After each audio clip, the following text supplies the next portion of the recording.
नारी माऊली समान किंवा एका ठिकाणी महाराज सुंदर प्रमाण सांगतात, परस्त्री ठाई जो नपुसक तयांगी राख असो नसो.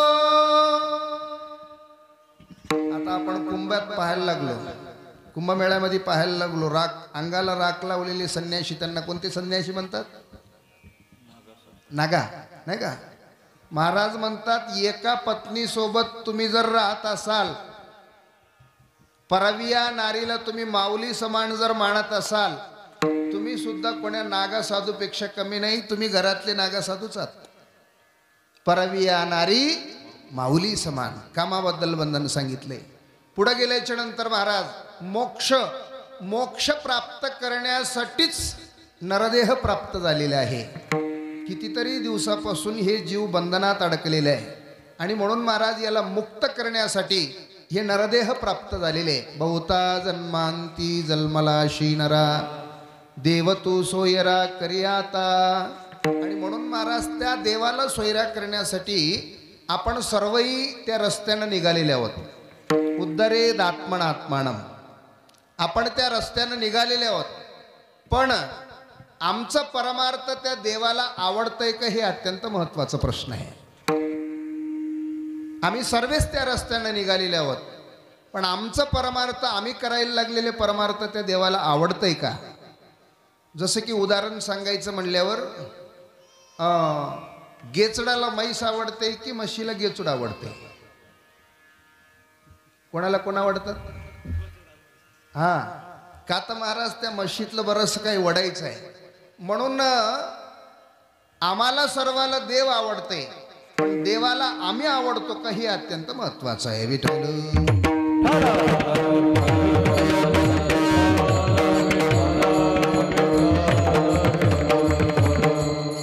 आम्ही कशाही प्रकारचं कसं आहे, आमचं आवडीचं नाही, सवडीचं परमार्थ आहे.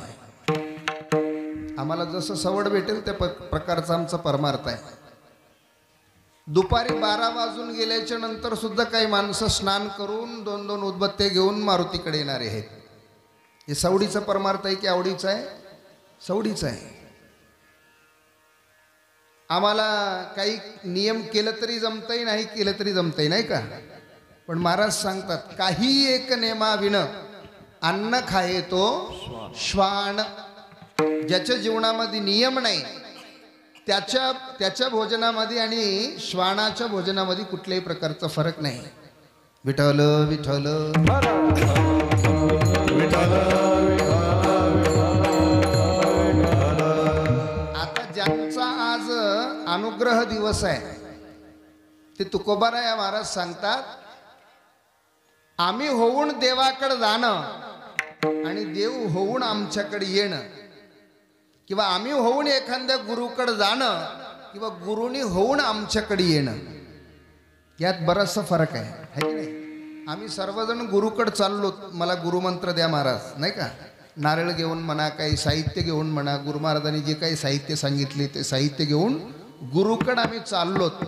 महाराज म्हणतात, मी कोण्या गुरुकडे गेलेले नाही, गुरूंनी स्वतः माझा स्वीकार केलाय किंवा अंगीकार केलाय. केला अंगीकार तुका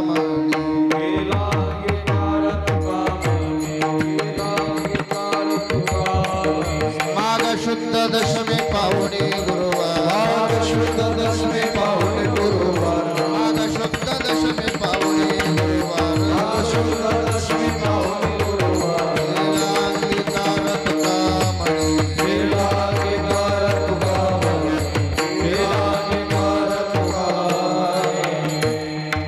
अंगीकार नाम स्वीकार. आम्ही त्या देवाकडे जाणं किंवा आम्ही त्या गुरुकडे जाणं किंवा गुरूंनीच आमचा स्वीकार करणं. भगवान श्रीकृष्ण अर्जुनाला सांगतात, अर्जुना, मी 3 युगापासून तुझी वाट पाहू लागलो होतो. हे भगवद्गीता सांगण्यासाठी 3 युगापासून वाट पाहू लागलो होतो. म्हणवो निगा पंडुसुता, उजवली माझी वक्तृत्वता, बोला एवढा श्रोता जोडलाशी.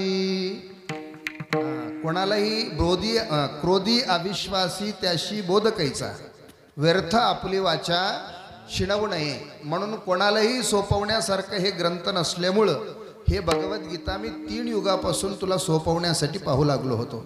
म्हणजे स्वतः देवांनी भक्तांची वाट पाहावी किंवा गुरूंनी शिष्याची वाट पाहावी, गुरूंनी शिष्याचा अंगीकार करावा. आता पुढे गेल्याच्या नंतर लक्षात आलं म्हणून सांगतो महाराज. ज्ञानोबा राया, निवृत्तीनाथ महाराज, सोपान काका आणि मुक्ताबाई हे 4 भावंड आणि विठ्ठलपंत रुक्मिणी माता. विठ्ठलपंत आणि रुक्मिणी मातांनी विचार केला आपल्याला जे आळंदीत व्हायला लागलेले जे त्रास आहे या त्रासातून आपण मुक्त होण्यासाठी एकदाच ब्रह्मगिरी प्रदक्षिणा तरी केली पाहिजे. ब्रह्मगिरी पर्वताची नामामणे प्रदक्षिणा, त्याच्या पुण्यानाई गणना. प्रदक्षिणा करण्यासाठी निघालेले आणि प्रदक्षिणा करीत असताना योग असा, गहिनीनाथ महाराज त्या ब्रह्मगिरी पर्वताच्या एका कपाटात बसलेले होते, एका गुहेत बसलेले होते आणि गहिनीनाथ महाराजांनी निवृत्तीनाथ महाराजांची वाट पाहू लागली होती. योग असा महाराज निवृत्तीनाथ महाराजांना स्वीकार करायचा होता म्हणून गहिनीनाथ महाराजांनी स्वतः होऊन त्या योगबळाच्या सामर्थ्यानं एक मायावी वाटोळ त्या ठिकाणी तयार केली आणि त्या वाटोळीत आईवडील एकीकडे झाले आणि निवृत्तीनाथ महाराज एकीकडे गेले. निवृत्तीनाथ महाराज थेट जाऊन गहिनीनाथ महाराजाच्या गुफेमध्येच प्रवेश केले. गहिनीनाथ महाराजांनी पहिल्यांदा त्यांना व्याघ्र रूपामध्ये दर्शन दिलं, पण स्वतः महादेवाचे अवतार होते महाराज. सदाशिवाचा अवतार, स्वामी निवृत्ती दातार, नाही का, स्वतः महादेवाचे अवतार असल्यामुळे कुठल्याही प्रकारची भीती बाळगली नाहीत आणि स्वतः साक्षात रूपामध्ये येऊन निवृत्तीनाथ महाराजांना गहिनीनाथ महाराजांनी अनुग्रह दिला. म्हणजे निवृत्तीनाथ महाराजांना गहिनीनाथ महाराजांनी अंगीकार केला. महाराजही म्हणतात ज्यांचा ज्यांचा देवाने अंगीकार केलेला आहे ते निंदे असलं तरी वंद्य झाले अवंगाच्या पहिले चरण.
अंगीकार ज्याचा केला नारायणे.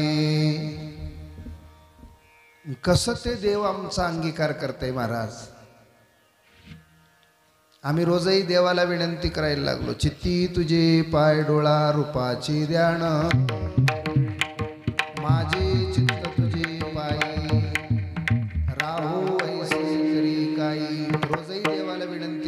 तरी सुद्धा ते देव आमचं चित्त सेवन करायला तयार नाही किंवा आमचं चित्त त्याच्या पायाशी स्थिर राहू द्यायला तयार नाही.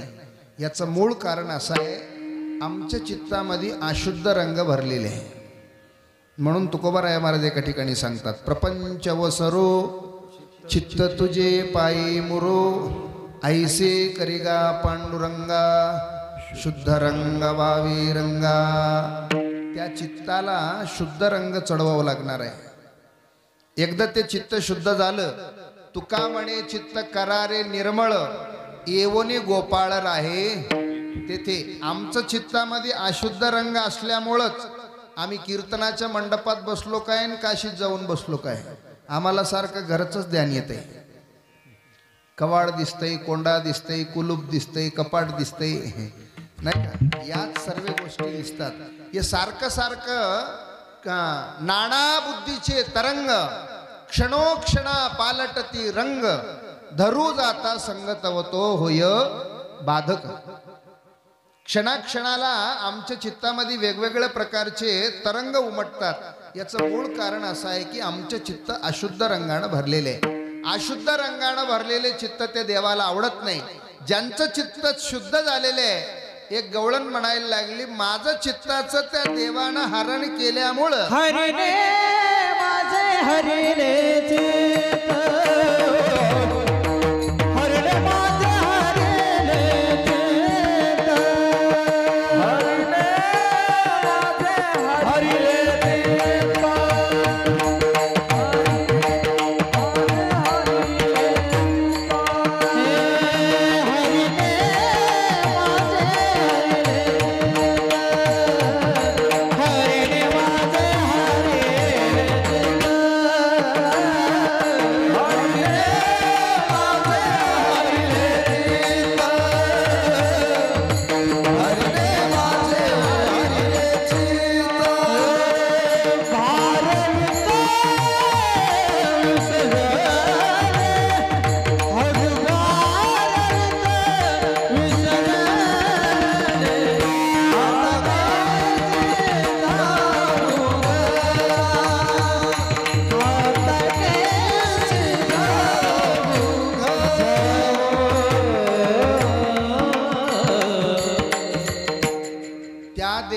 चित्ताचं हरण केल्यामुळं घर अजिबात मला गोड लागत नाही. आता कैशी जाऊ घरा, किंवा देव बघता लागी करुणे दी संसार, अंगी वारा वारा करुणी ठेवी. म्हणून महाराज चित्ताची शुद्धता करून आम्ही परमार्थ केलो पाहिजेत आणि भावानं परमार्थ केलो पाहिजे. भावे गावे गीत शुद्ध करोनिया चित्त, तुझा भावा ए देव तरी हा सुलभ पाव. आणखीन एका ठिकाणी महाराज खूप सुंदर सांगतात, भावाचा पै हाती धरावा निश्चय, तेणे भव भय देशोधडी. आणि म्हणून महाराज त्या देवाला सोयरा करण्यासाठी, त्या देवाला प्रिय होण्यासाठी अंतरंग शुद्ध करून परमार्थ केला पाहिजे. परमार्थ बाह्य रंगाचा नाही. वेगवेगळ्या रंगाचे कपडे घातल्यावर, वेगवेगळे वेशभूषा परिधान केल्याच्या नंतर ते प्रभू आमचा होते की नाही सांगता येत नाही. महाराज एका ठिकाणी सांगतात, अंतरी विषयाचे लागलीशे पिशे, बाहेरल्या वेशा भुलवी लोका, वरी भगवा झाला नामे, अंतरी वश केला कामे. किंवा टिळे टोपी माळा, देवाचे गबाळ वागवी ओंघळ पोटासाठी. अंतरंगात जर वेगळं असेल आणि बाह्य रंगात जर वेगळं असेल, आमचं परमार्थ ते देवाला मान्य नाही. आमचं परमार्थ ते देव स्वीकारितही नाही आणि आम्हालाही ते देव स्वीकारित नाही. मागे झाले ते पाहू नका, पुढे जामीन आहे तुका. ते निंदे जरी असले तर पुढं गेल्याच्या नंतर पुन्हा माग फिरून ते अवगुण समोर आणले नाहीत महाराज. आमचं कसं आहे, बरेचशे दिवसाचं आम्हाला लागलेले ते अवगुण आहेत, ते जाणं सोपं नाही. पडले वळण इंद्रिया सकळा, भावतो निराळा नाही तुझा. आणखीन एका ठिकाणी महाराज सांगतात, आधी होता वाग्या, दैव योगे झाला पाग्या, त्याचं येळकोट रायना, मूळचा स्वभाव जाईना. आधी होती दाशी, पट्ट राणी केले तिजशी, तिचं हिंडण रायना, मूळचा स्वभाव जाईना. आणि म्हणून महाराज मूळचा स्वभावाला आम्ही स्वभाव आणि चिंता या दोन गोष्टीचा, या दोन बिमारीचं आणखीन औषध निघालेले नाही. चिंता हे चित्तावर नेऊन ठेवते, स्वभाव हे शेवटच्या काळापर्यंत जाते. आणि म्हणून याच्यावर मात केलं तर नक्कीच प्रभू आम्हाला अंगीकार करते. आणि ज्यांचा ज्यांचा अंगीकार केलेला आहे